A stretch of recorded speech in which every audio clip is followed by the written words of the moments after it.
Vous êtes tous les influenceurs animés dès qu'il s'agit de parler d'un des meilleurs films de l'année. Vous avez suivi Reggie au Festival de Cannes ou... C'est dommage, c'est vraiment dommage, parce que pour le coup, dans le film de boucle temporelle qu'on connaît quand même par cœur, All You Need Is Kill, ça se pose quand même là, à mon sens, comme une vraie réussite, et notamment pour quelque chose d'à la fois extrêmement simple à comprendre, super complexe à mettre en œuvre, c'est son rythme, et en l'occurrence la parfaite maîtrise de son rythme qui va se faire écho de la psychologie de ses personnages. Parce qu'à l'évidence, au studio 4 degrés Celsius, on s'est posé des questions sur la manière de redonner de la tension à un genre, enfin un sous-genre, qui est forcément un petit peu vain par essence, parce qu'on se doute bien que les 3/4 du temps, les personnages vont échouer dans ce qu'ils font. Et en fait, tout est question de mise en scène, tout est question d'écriture. Voilà, le vrai enjeu, ça va être de nous rattacher émotionnellement aux personnages. Je vais prendre l'exemple de Rita, évidemment, la protagoniste, c'est une jeune femme qui est solitaire, qui est taciturne, et qui va attendre en fait le petit coup de pouce du destin qui va redonner un sens à sa vie. Et en fait, tout le premier tiers du film, qui va la suivre intégralement, va se faire écho de ça, va se faire le reflet de ce personnage-là, c'est-à-dire que c'est quelqu'un qui intériorise beaucoup, qu'on entendra quasi exclusivement que par l'intermédiaire d'une voix off, et qui se fait d'ailleurs extrêmement rare, le premier tiers du film. C'est un film extrêmement mutique au niveau de son personnage principal. Dans son peu de questionnement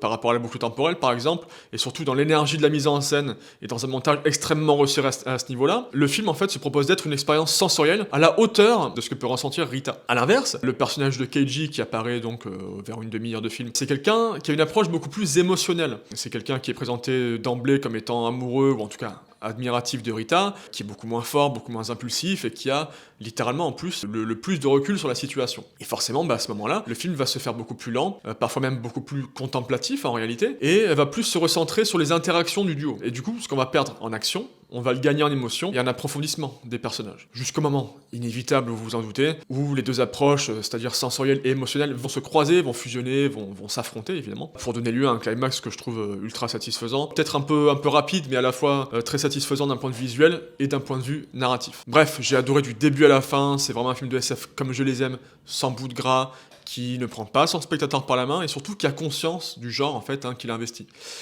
Et forcément, tout ça, ça m'amène à me poser une question absolument fondamentale.